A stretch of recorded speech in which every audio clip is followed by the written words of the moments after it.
evening for me, morning, evening, night for whoever's watching. Welcome to I Read Hyped Up Authors for the First Time video. I'm not sure if I'm the one that came up with this video idea, probably not, but I figured it would be a cool video idea to read hyped up authors that you see everywhere on social media, BookTube, BookTok, Instagram, that you've never read before, and give your first opinion and just raw reaction.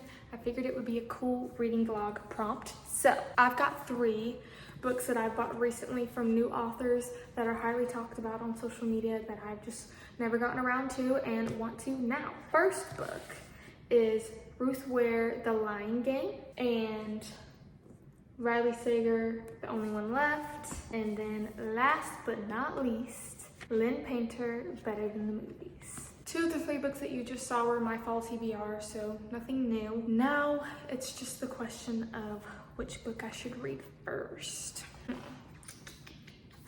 I feel like I want to read Better Than the Movies first. That might not be a shocker, but I've read a lot of thrillers and mysteries recently to really get me in the fall mood, and I'm kind of burnt out. Just slightly. I feel like I need a little rom-com pick-me-up, and I'll be right back into that fall mood. I think this will be our first book. I don't really know much about this book, honestly. Even though it's so highly talked about, I've kind of just like closed my ears because I knew I wanted to read it eventually. I'm super excited. The cover is so stinking cute. I'm sure I'll love it. Let's go.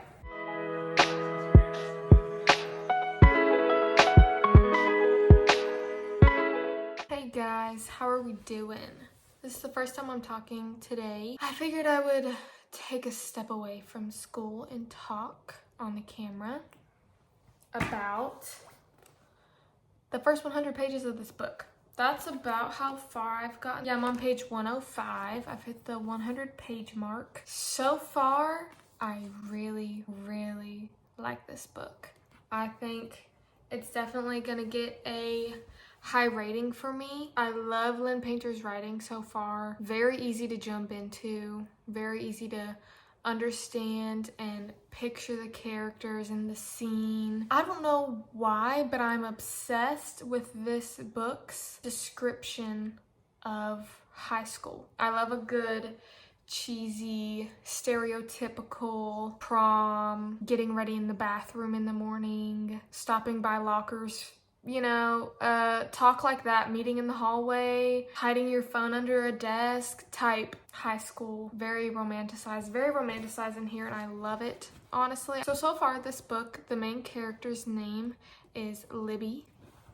The main character's name is Liz. She's got a couple of friends in school. She's somewhat popular. She's a social person, really comfortable with herself, but all she really has deep down is romance movies. She's very, very invested in rom-coms, movies that she loved to watch with her mom that is now passed. She has had a major crush on this guy for a really long time, but he moved away. And now he's back, so those feelings have resurfaced. So since she's in love with rom-coms, she's a romantic at heart, of course. She's romanticizing everything in her life, which I love, but she's romanticizing everything in her life. She really wants Michael to ask her to prom, and there's also another character involved. His name is Wes, and they are neighbors. They don't like each other at all right now. Yeah, they just brawl, bicker, kind of like whenever they see each other outside of the house, just walking to their cars, whatever, casual bickering. But yeah, that's the main characters right now. Not a whole crazy bunch has happened plot-wise, just getting to know the characters, the setting, and everyone's relations to each other. I've got a little sneaky suspicion there'll be a love triangle.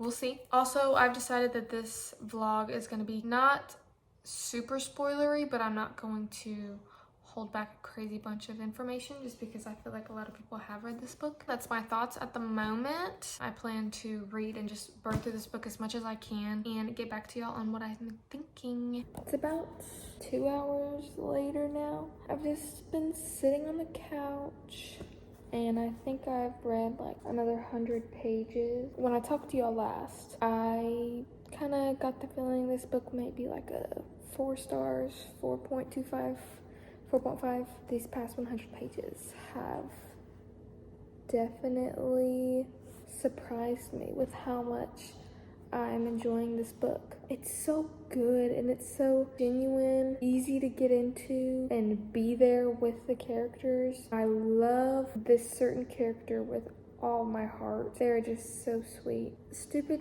kiddie stuff that happens in high school you completely forget about when you're not in there anymore, but this book perfectly depicts it, and it's so good. It's just so good. Yeah, it's just so wholesome. That's a good word for it. This book is wholesome. Good morning. I figured I would film this morning because I didn't film at all yesterday. I was at my parents' house the entire day, just spending some time with them. But I was able to come home last night and finish the last 50-ish pages of Better Than the Movies. It's over, sadly. I didn't want it to be over at the end. I just loved it so much. It was such a great book. I'm gonna talk about it more in like the final wrap up of this video. I'll get back to y'all when we pick up the next book.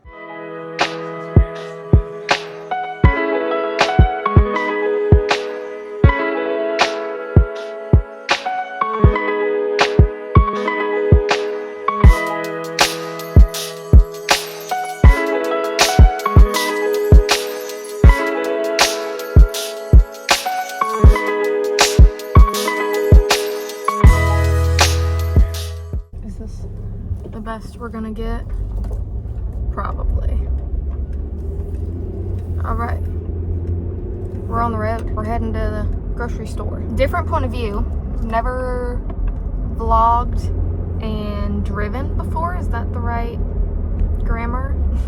I think I was only able to read like 30 pages of The Only One Left by Riley Sager yesterday. I'm really enticed right now by the storyline and the way that Riley Sager is like revealing things in the order that he is. It's very particular. There's a turkey in the road. Okay, I think I'm on chapter like 13 or 14, maybe a little bit more than that. Hopefully I will be able to read quite a bit today. That's really what I want to do, because I just want to, I need to know what's up. I need to know what's up with everything going on in this book.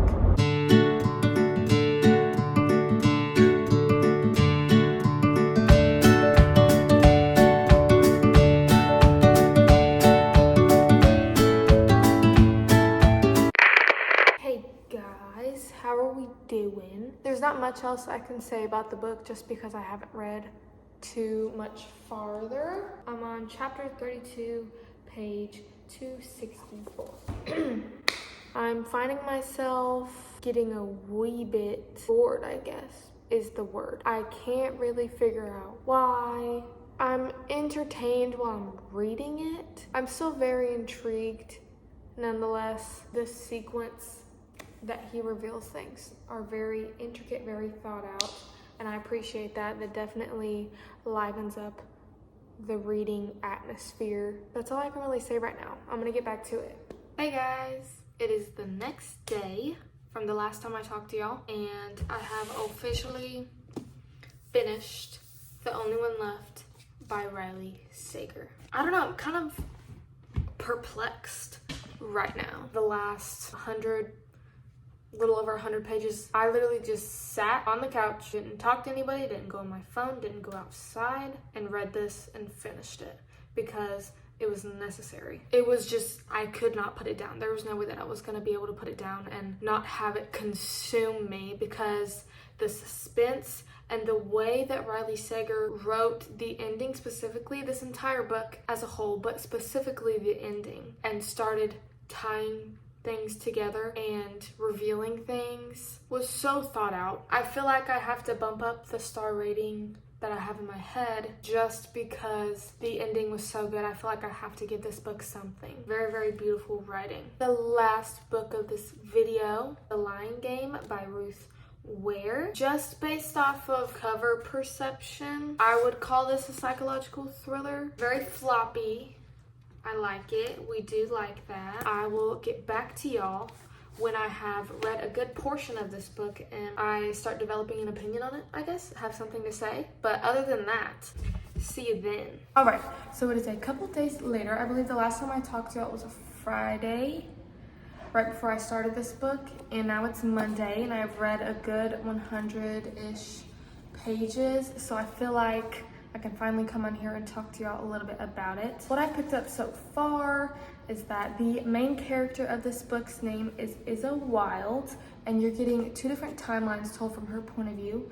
But basically the first timeline is when her and a group of her friends attended an all-girls boarding school. And then the other timeline is later, a significant amount of years later, when they have to reconnect and kind of dig up their past because of some things that are going on. You don't necessarily know just yet. There's a whole lot of foreshadowing of what could possibly be going on. The title has kind of been explained. There's a game going on between this friend group of 4 girls. They lie. The better the lie, the more convincing, the more points you have. Obviously that can get out of hand, so I'm interested to see what comes of this game. So far, honestly, it's been pretty info dumpy and getting the plot set. That's basically all that's really happened so far. Right before I put down this book to film this clip, something pretty significant did happen though. So I believe the action is going to start kicking up into high gear very soon. I'll keep y'all posted on my thoughts and feelings. Let's get back to it. So it's been a couple days, if we're being honest here. I've read some here and there. I've got about 100 pages left though. What is it, like, it's a little past 2 right now, and I've got the entire rest of my evening to just burn through the rest of this book, and that's exactly what we're gonna do. I need to know what's going on. I'm not necessarily lost. There's a lot of things that need to be disclosed. Without further ado, let's get to it.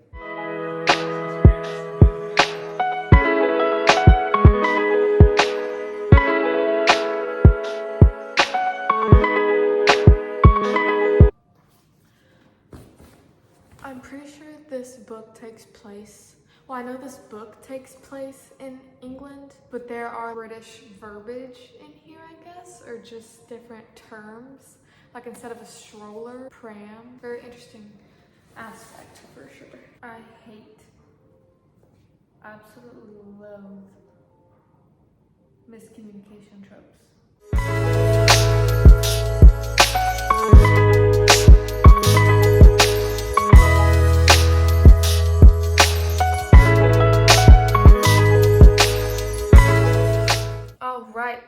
We have officially made it to the end of this video. I have read 3 new authors that I've never read from before. I want to keep it short and sweet. We're gonna do a little wrap up, and I'm gonna reveal my star ratings. So I've got my Notion pulled up to help me be a little more brief with my wrap ups. I have a reading log folder in my Notion where just basically all the books that I've read, I put a little link to them, and I write like a quick paragraph about how I feel, just my overall thoughts about the books. Okay, so the first book that y'all saw me pick up and finish was Better Than the Movies by Lynn Painter. As y'all know by now, I absolutely fell in love with this book. I flew through it, no problem, had no qualms about it. What I wrote on my Notion was, I will always think back to this book and its characters. This book was so wholesome and did a great job with the morning trope. I found the high school senior setting to be spot on and endearing to read about and reflect back on. I will definitely read more from Lynn Painter. This book made me laugh and swoon and kick my feet. I absolutely love and will never forget. I went back and forth between if this should go on my 6-star list or if it should be my 5 stars. The more that I spend time away from this world, the more I find myself thinking about it, but I'm still unsure. Maybe it was the miscommunication trope, and those aren't my favorite, but nonetheless, really, really loved, will always hold near and dear to my heart. I think we're gonna stick with the 5 stars. Next, the second book that was a part of this video was The Only One Left by Riley Sager. This is kind of like a gothic mystery taken in the place of a mansion off the side of a hill. Basically, there's a caretaker that has to go to this mansion on a new charge. She's got some murky past stuff that you learn throughout the story, and she's taking care of a lady that's got a murky past as well, and you kind of watch those interlock the entire time in this scary gothic mansion. So what I typed up in my Notion about The Only One Left was, this book was incredibly hard to put down. I was very entertained the entire time. There was rarely a time where I did not feel as though I could not read fast enough. There was a slight dry spell in the plot, but it quickly picked back up, and I physically could not stop reading until I was finished with the book. I did not predict anything, but this book was very close to putting in too many plot twists to where I was becoming confused. I would have been slightly confused had it not been for the chapters following the resolution that explained everything in simpler terms for me. The star rating that I gave for this book was a 4.25. Last, The Lying Game by Ruth Ware. So let's get to what I wrote in my Notion. It says, I had mixed feelings throughout this entire book. I was entertained and did not question whether or not I wanted to finish this book, but I cannot say that I was not bored in a sense. I was not emotionally connected to any of the characters, which I feel is an important driver in thriller books. I did not love the miscommunication trope along with the cheating trope. I did not expect the plot twists, though. I feel like if I attended that boarding school with those 4 girls, I would have been one of the many who despised them. I felt really bad for Owen, the main character's husband, because not only is he being stiff-armed by his wife with their child, but she's embedding jealous behaviors in him and then blaming him. There's a lot to unpack there, so let's get into it. I didn't question at all whether I was gonna finish this book or not. I'm not sure if it was because I was filming it, but I personally think I wouldn't have put it down either if I was just reading this. I didn't predict any of the plot twists, which is a point. Miscommunication is in a lot of books, so I kind of have to push that off to the side. So the star rating that I gave The Lying Game by Ruth Ware was a 3 stars. So these are all the 3 books that I wound up picking up, reading, finishing. I think 2 out of 3 is pretty good. I would call this video a success. That is it for my video. Thank you guys for watching. I do appreciate every single one of you, and I will see you next time.